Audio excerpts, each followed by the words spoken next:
I'm here with Dallin Pepper. I'm so excited to bring this to you guys.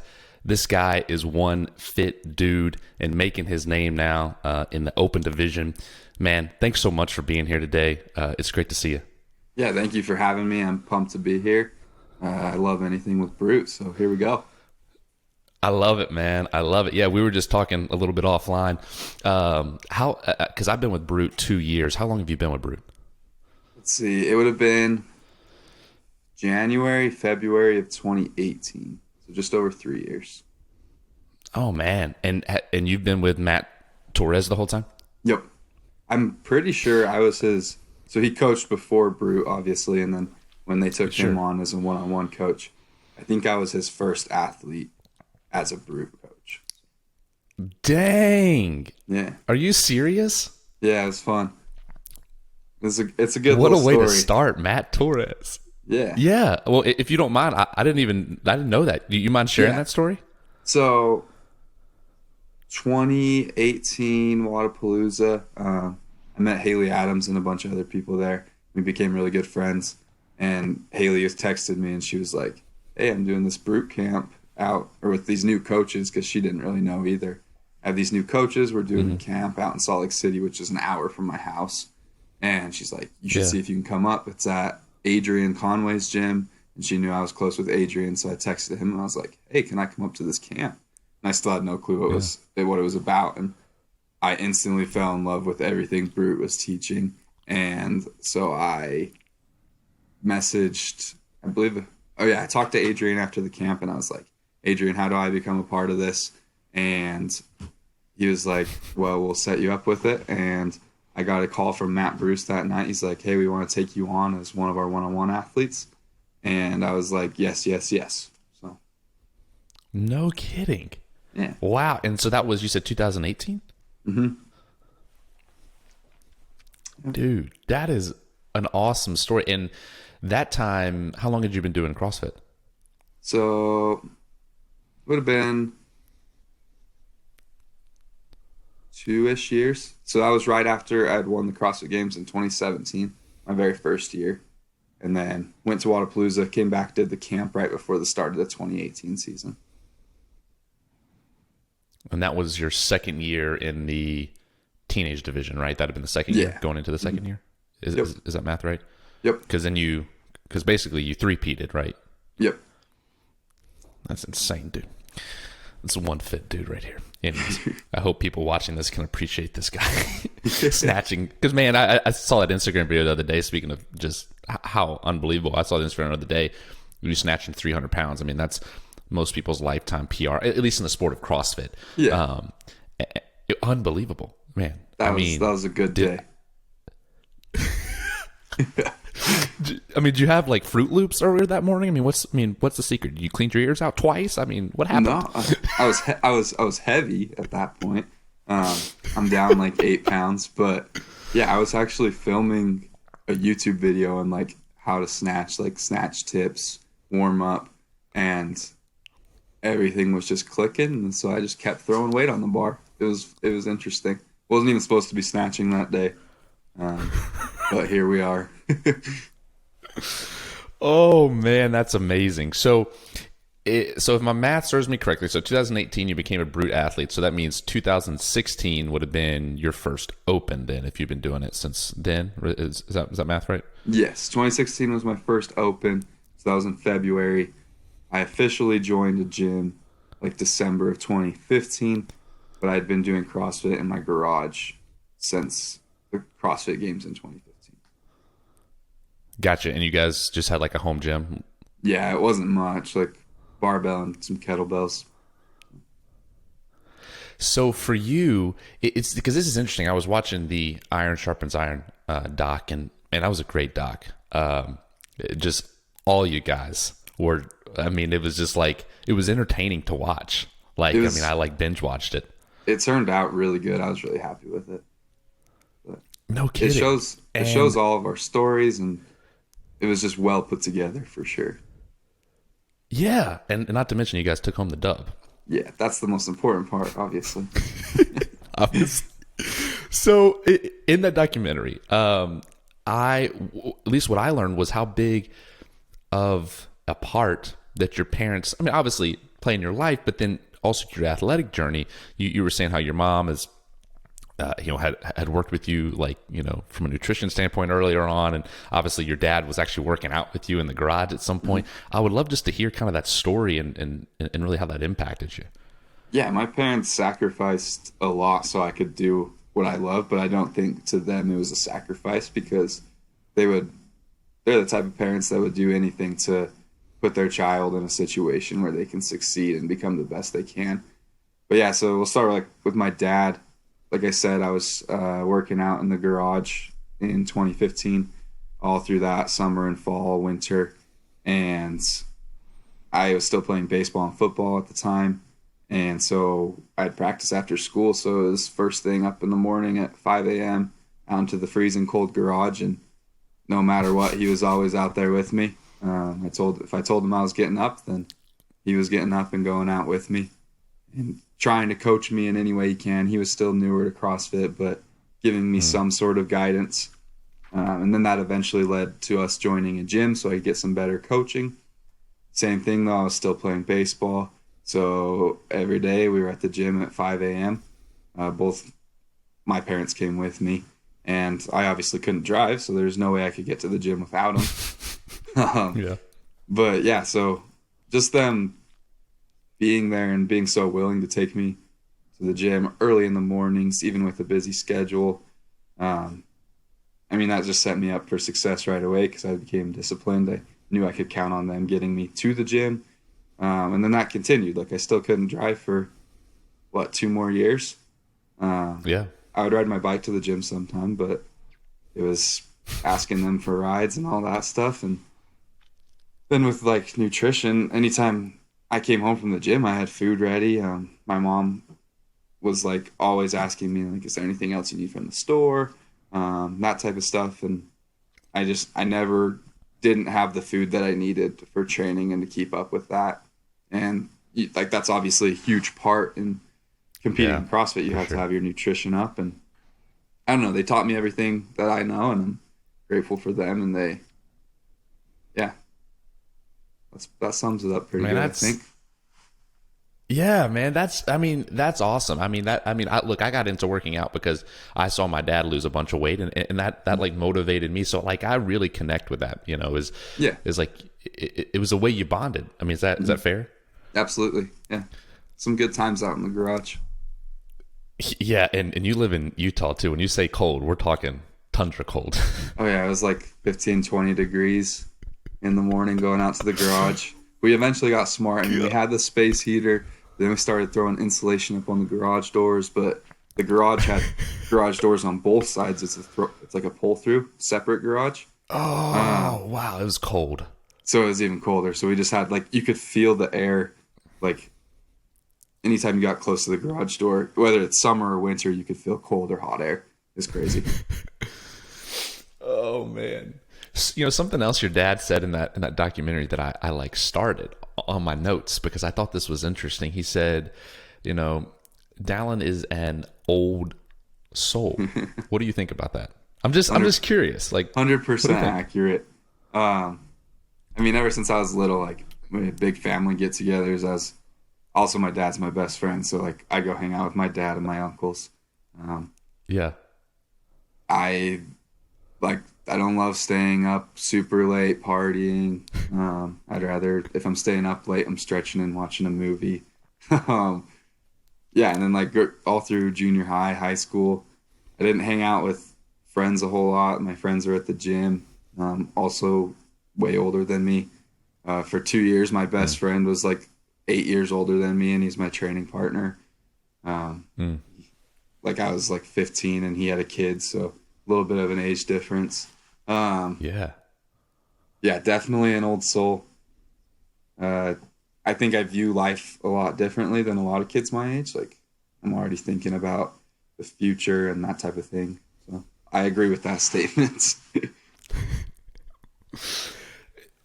I'm sure you get this a lot because, you started CrossFit in 2016. Or at least that was your first open. Sorry. And how old? Let's see. How old were you in 2016? 14. 14. So I'm sure you get this a lot. Is like, do you feel like you missed out on those younger years? Because I people have asked me this as well. So I'm curious to hear your thought. Is, do you feel like you missed out? Would you have changed anything? I don't think I would have changed anything other than maybe I was actually exercising and lifting weights like since I was 8 or 9, like going to the kids class or something like that. But maybe that wouldn't have put me in the situation I'm in now. So like obviously wouldn't change anything. But I definitely think at least up until you're 14 and continuing through your teen years, if you're wanting to compete, you got to keep playing other sports. So I don't think I'd change much at all. But yeah. So it seems like your position is, hey, I think kids should play other sports, right? Yep. I mean, assuming, let's just say the kid wants to do CrossFit. Do you think that it's going to become a point where CrossFit gets so competitive that it's necessary for the development of the sport and the athlete, if, in that matter, that the kid does start at 9 or 10? Do you think it's going to become that competitive? I think there's a good chance that it'll become that competitive. I think like you'll see. I mean, I don't know if you know Cole Grieshaber. He's another one of Matt's athletes. I'm sure he'll be on here at some point. Yeah, for sure. I believe he has a gymnastics background, but he's been going to the CrossFit kids class since he was 8 or 9 years old. Emma's been, I mean, she's still so young, but she started 8 or 9 years old. I think it'll get to the point where people need to be around that atmosphere and know what's going on and learn some of the stuff at that young of an age. But I still don't think they need to give up other sports. Like I stopped playing other sports for a little bit, but that's another story. But if you're looking at it long term, you can't train yourself into the ground as a teenager because you don't make any money as a teenager. And if you actually want to compete in this sport, you got to compete as an adult. And the men aren't even peaking till they're 27 years old. So you need to keep your mind and body fresh. And I think you should continue to play sports through the teenage years, at least some of the younger ones. But you definitely need to have found CrossFit pretty early, in my opinion. So for you, you played. So you see, I know you mentioned baseball, and I think I heard football in there too. Did you play consistently through high school? No, so I played, baseball, football, basketball year round, all the way up until end of 8th grade. And then my freshman year, that fall, I didn't play football to focus on CrossFit. And then I didn't play baseball at all either. I was just CrossFit. And then the end of my junior year, so it was my 2019, last year as a teenager, I was like, hey, I'm going to try out for the baseball team. And tried out for the baseball team, made it. Didn't get a whole lot of playing time, but it was with all my old buddies that I used to play with and had a great time. I was sore in places I didn't know I could be sore, which was interesting. Because baseball, you don't, you stand there a whole lot, right? That was my sport. Yeah, I get it. One of the best sports out there. It is. And then competed at 2019 CrossFit Games. And I told the football coach saw me playing baseball, and they've been trying to get me to play forever. And finished up my teenage career as like, all right, I guess I'll go play football. And I played my senior year. And you hadn't played prior to that? I hadn't played since 8th grade, yeah. So I didn't play any high school sports except junior year baseball, senior year of football. I hope people can appreciate the athleticism here because that's impressive. Just jumping in like that. Disclaimer, the football team had like 11 starting sophomores, so we weren't all that good, but it was still fun. You should have said we won state every year. We were the best. Just walked right on, starting linebacker. What side of the ball did you play? I was a linebacker, defense. Okay, They wanted me to run the ball story. so bad. No, yeah, that was a real story, yeah. Oh my gosh. Okay, I thought you were just making a good fishtail here, but no, this was real. Okay. Yeah, I did get starting linebacker, but again, I was playing with a bunch of sophomores and a couple freshmen, actually. Okay, that's still impressive. Look, man, where did you get? I mean, anybody that talks to you and listening to some podcasts that you've done, watching some YouTube videos, watching that doc, which I highly recommend for anyone listening. Iron Sharpens Iron. You can go find it on his YouTube page. Where did you get this level of focus? I mean, you in every video and podcast, or at least public facing that I've seen and could find, you have this level of focus that is rare. Where did that come from? How did that get cultivated? I'm pretty sure I just kind of taught myself. You know, they always say like if you like lock yourself up in a room for a year or whatever, you'll get 10 years ahead of everybody else, kind of thing. I think when I was a teenager, I don't like recommend this for everybody because obviously teenage years are important. You should be hanging out with friends. But basically what I did is I woke up, I trained, I went to school, I watched CrossFit videos in between classes, got home, trained. When I was done training, I watched CrossFit videos and stretched and ate and recovered. I watched every single video CrossFit put out in like a year and a half, which CrossFit's put out a lot of videos, so I don't know if people completely understand that. I'm aware. And how many times I've watched like the fittest on earth, but I just tried to learn every single thing I could from those athletes and apply it to my life, and adopted like the lifestyle of a professional athlete at 15 years old. And that focus continued for 2-3 years. And now I feel like I have a better balance and I can turn it on and off when I need to. But it's still there most of the time. But yeah, like that was my sole focus, and you can do that at 15 years old. You don't have any responsibilities. Yeah, I think it was just self-taught over time and just being as disciplined as possible. But like, so you watch these videos, but where did you go, oh, that's what I need to be doing? Oh, that's what success looked like. Like, was it from your parents? Was it from the videos maybe? I'm just like, even at 15, like, I mean, we've both been 15. We both know other people that have been 15, and you know, like, that's not always let me rephrase. Most of the time, that's not what people are doing. Yes, I was definitely different. You know, I don't think there was any, like, my parents always taught me to work hard, but like after the 2015 games when I started CrossFit, I saw the teenage division. That's what got me into it. I was like, I want to do that, and that specifically. And they were like, okay, it's going to take a lot of hard work. And at that point, I was still a little bit lazy. And they like weren't sure how long it was going to last. Like maybe I'd last a month training hard every day. And it just interesting. Kept going and going. And they obviously believed in me and supported me.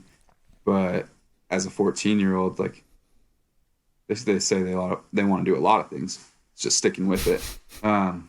Yeah, I don't think there was ever one specific moment. It was like, oh, I saw Froning, like, he works out all day long. Maybe I should start doing that. And then it was like, oh, Katrin's putting everything she can into recovery and sleep. It's like, oh, maybe I need to start doing that. Someone else is reading books every day. Oh, I should probably do that. That type of thing. It was just slowly built on each other. And every day was a new learning process. What can I do to get better today? Is there something different? That type of thing. To me, what it sounds like is it's kind of like you're modeling yourself after kind of the traits of these champions. Yeah, I'm glad we're getting into this because I have something I've been thinking about. Dude, yeah, absolutely. Go for it. So, yeah, this might take like a turn off topic, but it's okay, on man. topic. So yeah, like That's okay. Modeling yourself after the people who have done it is so important. You can obviously learn everything you can from them. All growing up, I was modeling after Rich when I first started. I mean, Matt won his first CrossFit Games that year. I did my first Open, and like I fell in love with who he was as an athlete. Like he was the one that was throwing a little trash talk and like no one's gonna outwork me, but he was also a like fierce competitor, that type of thing, and he made sure no one was near him. But yeah, learning like taking these athletes as role models.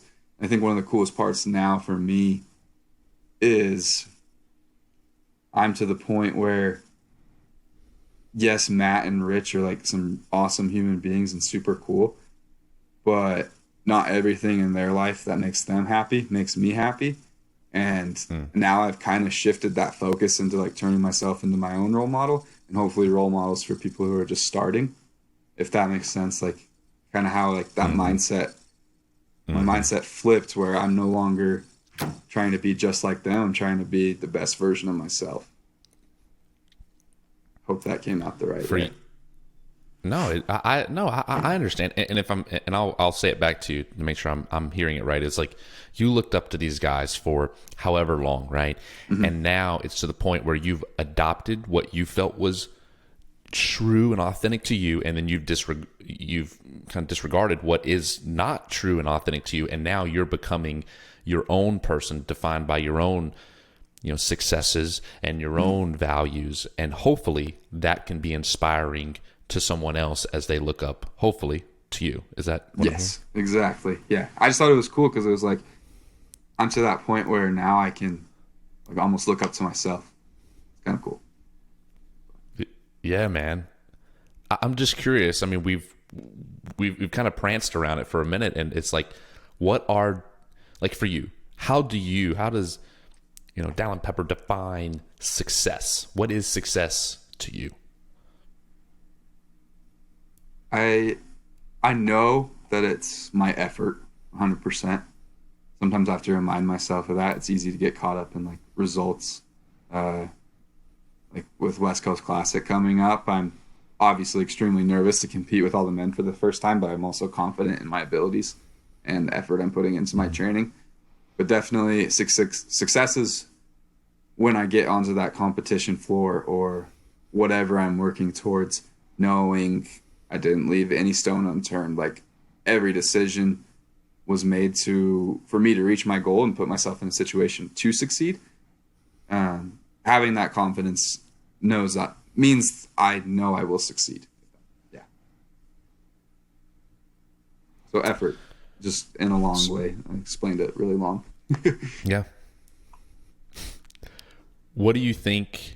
So I'd have to assume, and maybe I'm projecting. I'd have to assume like the ultimate goal would be to stand atop of that podium.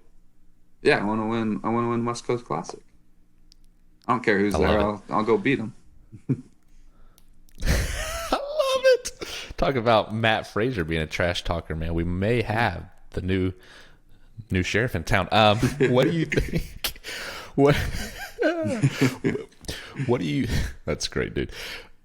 What traits, in your opinion, are indicative of a champion? I'm just curious because everyone has, you can read so many books, whether it's Phil Knight or, whether it's CEOs, and they all have these traits that they believe, okay, these traits we believe are indicative of a champion.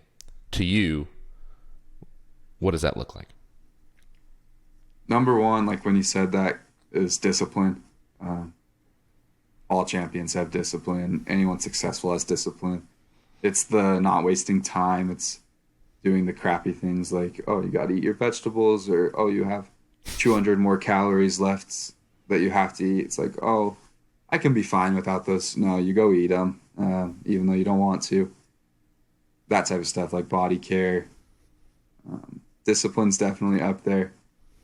Grit, I think, like just suffering through things that are not fun. One from Adrian Conway's that I love is fanatical effort. That kind of goes with discipline, but if you go look up fanatical, can't remember exactly, but it's like an obsession, and then so you're obsessing over effort. I think all those things are super important for a champion to have. One Emma Carey loves to talk about is tenacity. I think that's a great word, and it fits her really well. Yeah, those are the ones that come to my head.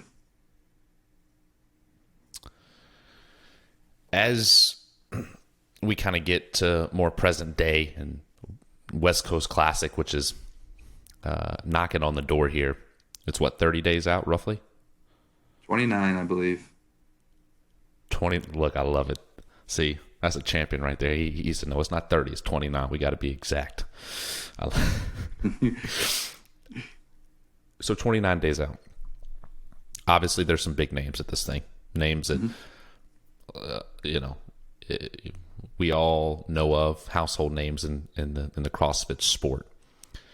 You've already kind of alluded to it, which is, hey, I'm going there with the mission and the vision and the purpose to win. I want to stay on top of that podium. I want to punch my ticket to the CrossFit Games. In your mind, how do you deal with the doubt or the anxiety that comes that just it's natural for human beings, right? To come in and go, hey, I'm about to step on the floor with these guys that have been doing it for however long, and this is going to be my first time in person really competing with them and against them. Like, how do you deal with that? Yeah, I mean, even the last couple of weeks, it's every day is a different feeling in my head. Like every hour it can change. There's those days where like this isn't something I believe, but the thoughts in your head where it's like, yeah, oh, you're only 19, like just go out there and go learn some things, and then you can get into the off season and do some rebuilding and it'll be okay. And it's like, no, like go get your ticket to the games. Like there's no reason, like they don't give you points for being older, they don't give you points for experience with the men, like none of that stuff. It's everyone starts at zero. And just reminding myself of that, like, hey, if they can do it, I can do it. They're still human. I'm training just as hard or harder. That stuff. And then like one of the things that helps me the most that I think people don't pay enough attention to is momentum. Like big if I'm struggling in the gym, it's like, okay, well, where can I build momentum elsewhere? It's like, okay, go nail your macros today and get to bed on time and hit an hour and a half of mobility before bed.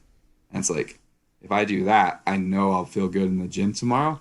And then when I feel good in the gym tomorrow, it's going to fire me up to make sure I hit all my macros again. And I'm going to be ready to go to bed so I can get up and do it all over again. And yeah, I love momentum. It's awesome. That's one of the things, like mindset too. Like if you can build momentum in your head or in the gym, it'll help the other, vice versa, that type of thing. But yeah. It's like a self-fulfilling prophecy, right? It's like, because it goes both ways, right? Yep. So if it's, Big Mo, right? Big Mo. If Big Mo's going for you, man, it's nice. And if Big Mo's against you, there's that cyclical, like, well, because I didn't do this good, or well, then I'm not going to do that well, and because I didn't do that well, then I didn't do this well. Man, exactly. That's some powerful stuff. Ooh, dude, this is. I mean, seriously, like I think it's kind of rare, and maybe I'm wrong, but I think it's rare to find someone with your level of focus, discipline, and mindset, and like just having all the intangibles. Because like, yes, CrossFit's very physical. Obviously, it's an incredibly physically demanding sport. But to me, just talking to you, you seem like you've got it here too. Like, between the years, in a way that some people that are 30 and 35 in our sport never get it. Mm-hmm. Yeah, I mean, that's something. I mean, again, like watching all those videos, I don't think it's not the sexy stuff. Mindset work isn't sexy. I just try and read a book every day, positive self-talk, listening to good podcasts like this one, right? But time will tell. I mean, it's your mind's a muscle. You gotta work it. It's just not sexy. It's just not sexy. I want to kind of transition to you, and obviously this is exciting, but an even more exciting part of your life, which is you just got married, dude. Congrats! Thank you. It's been yeah, absolutely. Tell me about it. 3 weeks now, so still fresh. 3 weeks. Yeah, that's amazing. We threw it in. I bet there was no honeymoon there. No, yeah. So we threw it in right after the semester ended. And before like training really ramped up, I took my last final of the semester that morning. Of your wedding? Yeah. Yep. Of the wedding. Oh, Final that morning. It worked out. It was great. It was a perfect day. Like, weather was awesome. Got to see so many people. Yeah, it was great. And yeah, things have been good since then. A little bit of an adjustment, but I'm back on my routine, and it's even better. So, yeah, man, that's awesome. I totally get it when you say it's a little bit of an adjustment. I got married in January, and the biggest adjustment that I had was when my wife puts the toilet paper on. She doesn't put the sheet going over. She puts it going under. So you have to pull and under. And I said, babe, we got to talk. So all of you that are listening, I would love for you to DM me at Micah Shoemaker and let me know what you think about the toilet paper dilemma. I'm just curious. Come on, man. You don't want people to hate you. How do you put your toilet paper on? I don't even think this should be a question. It goes over. Thank you. Thank you. Oh my gosh. I was like, Ashley, I said, babe, who taught you to do this? I said, your parents are good, upstanding citizens. I know they didn't tell you to do it. That's awesome. Anyways, I get it. It's an adjustment, right? But it's like, yeah. I think, and obviously I haven't been in it long enough to give advice, nor am I trying to, but it's like, man, it could be your best joy or your worst nightmare. So it's been a joy, and it sounds like that's the same for you. Yeah, communication. That's something like we're always working on. I won't say I'm always the greatest at it, but it's always a work in progress. So, yeah. So for you, I would have to assume you're training anywhere from 6 to 8. I mean, obviously not consecutively, but somewhere between, with the time you get your mobility, 6 and 8 hours a day, something like that. Yeah. It's like from the time I wake up, the time I go to bed, that's kind of the focus, but then making sure I take time for Correa and my wife. Like, I have to be. It's really easy to get caught up in the routine of like becoming the best athlete I can, where it's like very focused on setting out a little like time for her, make sure she feels special and knows she's the most important thing. I'm just curious because everyone deals with, balancing priorities, and for some it's their wife, some it's their children, some it's their job, some it's the conglomerate of all three, and plus some. Yeah, I'm just curious for you. Like, obviously, I know you're still learning, and I'll raise my hand and say, hey, so am I. I just happen to be the one getting to ask the questions, so I don't have the answer. but I'm just curious for you. Like, how do you balance that? Like, because I find that same thing too. It's like it can be challenging at times, and obviously I know you mentioned communication. Totally agree with that. But I guess more practically speaking, what do you do? So right now she works. She's a dental assistant right now before she goes back to school. I found that like when she gets home, like being very mindful, and I'm not always the best at this, but like setting everything down and like just talking to her for 5 minutes. I know that makes her know that I'm paying attention and excited for her to get home. Sometimes I'll be at the gym when she gets home, but when I get home, same type of thing. I think it's the biggest thing for me. The biggest struggle for me is mentally. It's easy to be there physically, but mentally you have to make sure you're there too. And I can't be thinking about how today's training went or what I need to eat and what part of my body's sore. Yeah. It's like, I can do this mobility to fix that. It's like, no, just you got to be in the moment. And that's like my biggest focus and the biggest thing I work on. Because again, like the fanatical effort, the obsession, it bleeds into other areas really easily. And I think it has to as a champion. Like if you want to win the CrossFit Games, that's part of your life. But being disciplined enough to take that time and be where you need to be. Yeah, man, I feel that. I mean, I really do, especially the part about it's easy to be there physically, to be just physically in the room, breathing the same oxygen. It's another to be mentally present and available. Yes. Because we all have things going on in our lives, whether it's winning the CrossFit Games or, the dad that's coming home from, his 8 to 5 job. It's still real. There's still stressors. And so I that's why I'm always just curious as to what people do. Kind of like you said, it's like, hey, I take the first 5 minutes and just make sure that I'm all in, that I'm just, I'm present and I'm, and I'm there. So that's, I don't know. That's interesting. And I think that's the thing that so far, 6-ish months in, that I'm learning about marriage is like, it's you don't realize how like selfish you are. Yeah. Until you get into marriage and you're living with someone and you go, oh my gosh, it's, and some people never realize that, but I'll go and say, I'll raise my hand. I realize that. It's like, holy cow, I'm one selfish. Yeah. For real. Like, yeah. So like we didn't live together before we were married. And we we spent all day, we were with each other all the time. I was like, oh, it won't be that much different. Yeah. But then you realize, like, when you go home, like, that's your time. But when your home is their home, you definitely notice, like, I think everyone has a little bit of selfish in them, and it's a constant effort to not be. Yeah, I'm glad you pointed that out. That's interesting. Yeah, I could talk. I mean, just in roughly 6 months, I have a lot of things that I've learned, and just things, little ticks, things that you don't realize, like the toilet paper thing, right? It's like, It seems seemingly innocuous, like, it's not a big deal, but it's like, going back to what you said about communication, it's like, well, if there's enough of those things that build up over time, what I found that ends up happening is you end up blowing up when a fork is put out of place. It has nothing to do with the fork. It's just that you neglected to communicate for the past 3 weeks. Yeah, exactly.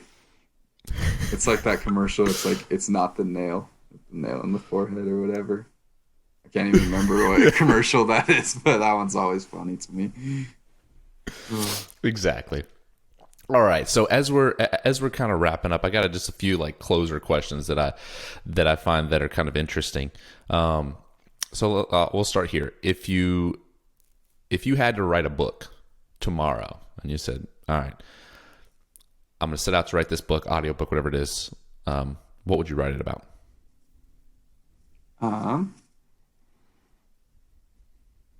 I'd try and choose the most interesting things about my life and then turn it into a story, but have something to learn from it.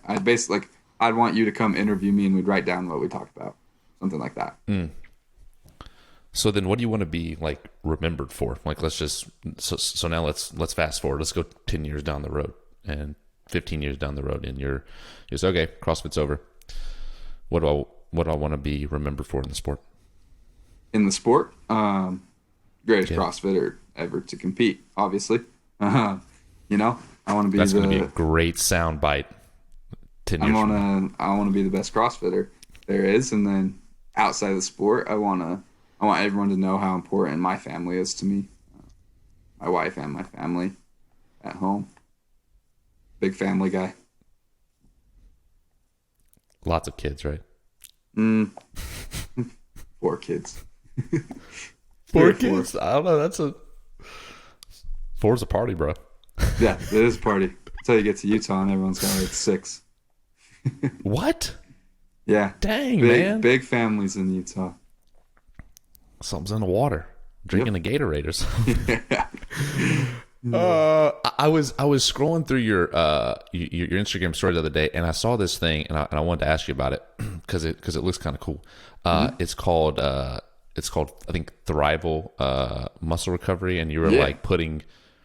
Yeah, like, can you just explain that? And for obviously those not watching are going to maybe have a hard time, but maybe explain it for those listening.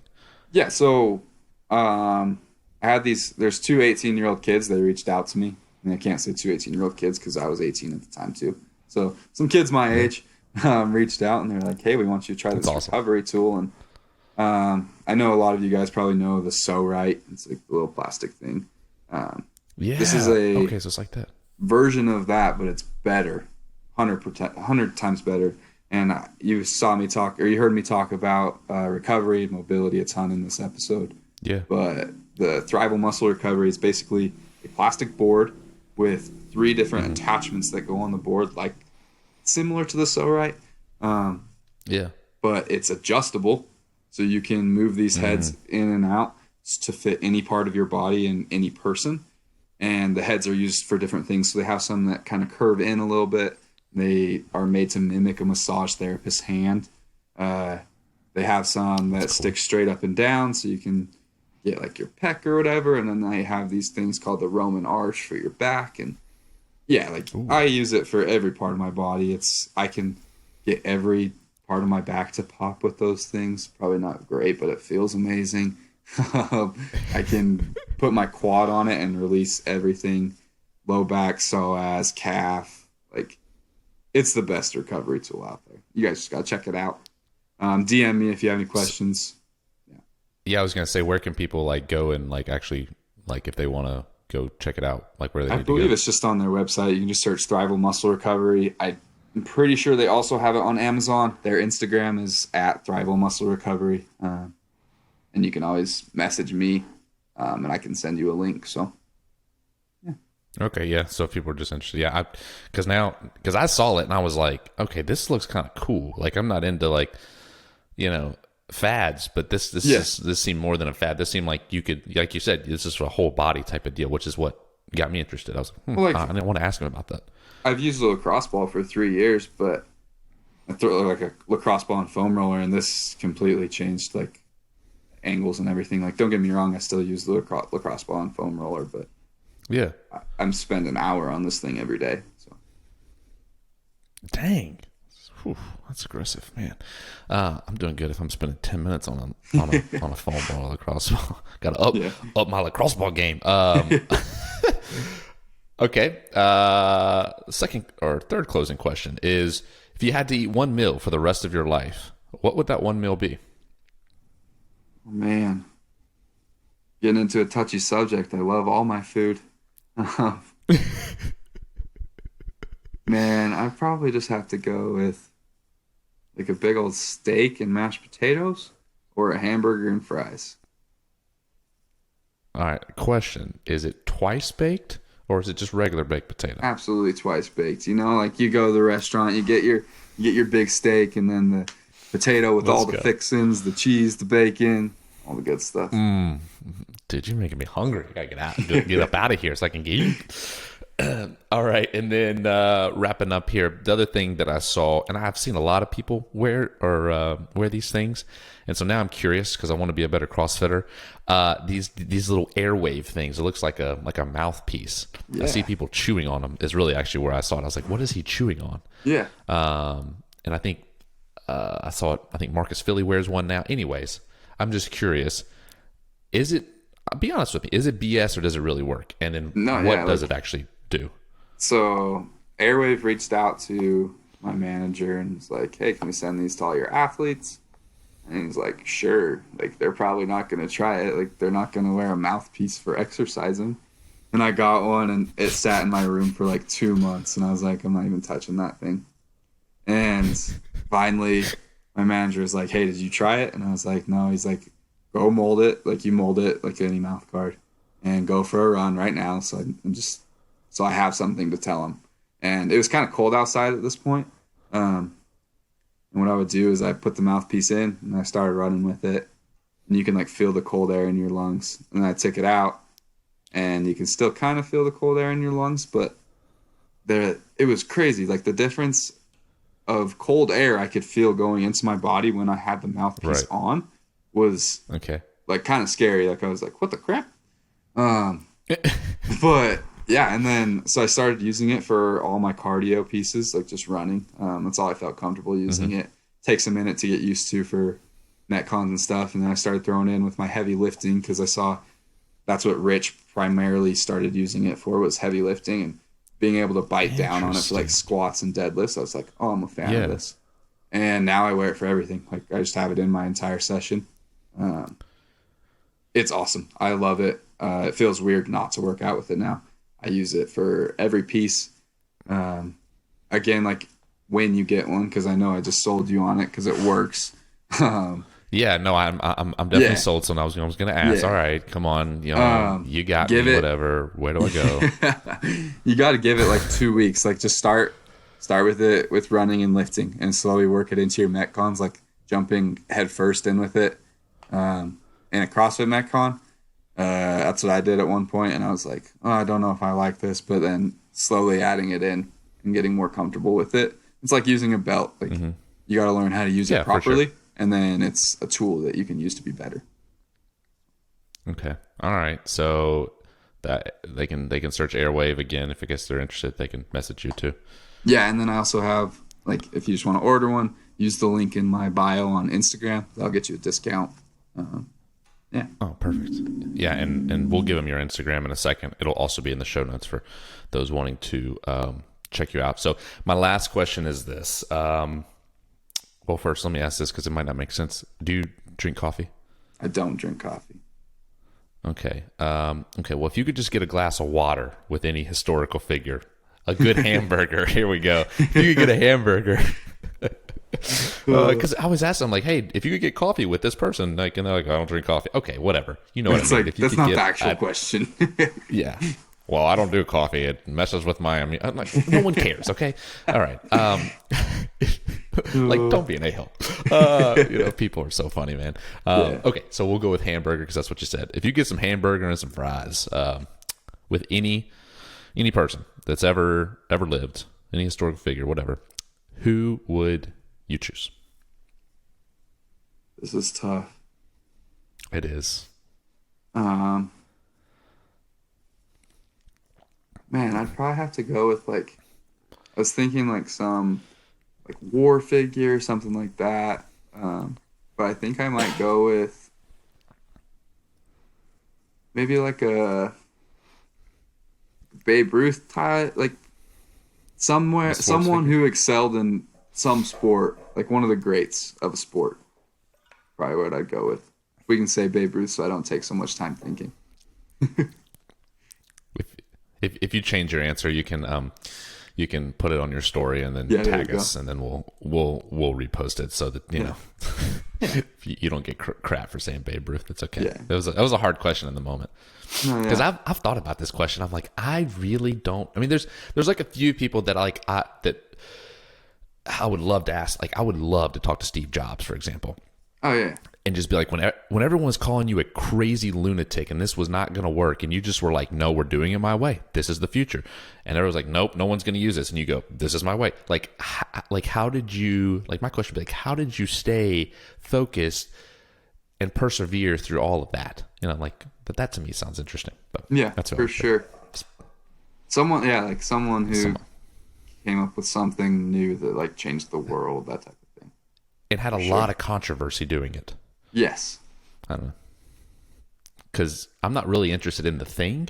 I'm interested in the perseverance that ended up producing the thing. Yeah. No, yeah, that's a good answer. Yeah. I'm gonna keep thinking on that, and then I'll text you and put it on my story. Yeah. Text me. Yeah, and text me when you put it up on your story too, because I wanna repost it. Well, dude, is there anything that maybe I didn't ask that like you specifically want to talk about before we jump off here? I think we covered everything pretty dang good. I mean, I always do this at the end of every podcast, but if you're a teenager listening, like, just remember you truly can do anything you set your mind to. And I know that's cheesy, but you might as well, like, you're a teenager, like, take the risk and go for it now. So, and that goes for anyone, but I've always been a teenager when I've done podcasts in the past. So, yeah. And this dude's killing it, right? All right, dude, where can people find you? Do they send a pigeon somewhere? Yeah, pigeons work great. Do they give you a telegraph? Just let them know. Just send them my way. They'll know what to do. No. You can find me on Instagram, just at Dallin Pepper, and YouTube, just Dallin Pepper as well. Try and get more posts up on there on YouTube, but mostly Instagram. So that's where I spend most of my time on the social medias. So, yep. The boy ain't got no Facebooks. No Facebooks. I don't know. As Joey Tutora says, if you know him, he says Facebooks for the old folks. I've only talked to him for a second, but he seems like a good dude.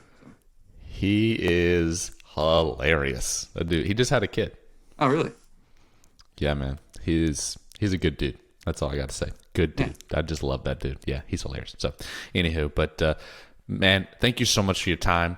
Thank you for all of you that are listening and have listened.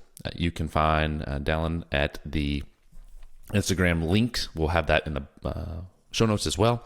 And then if you are interested in the Airwave or Thrival Muscle Recovery, you can DM him and he will get back to you. So, man, thank you so much, and we'll talk soon. Thank you for having me.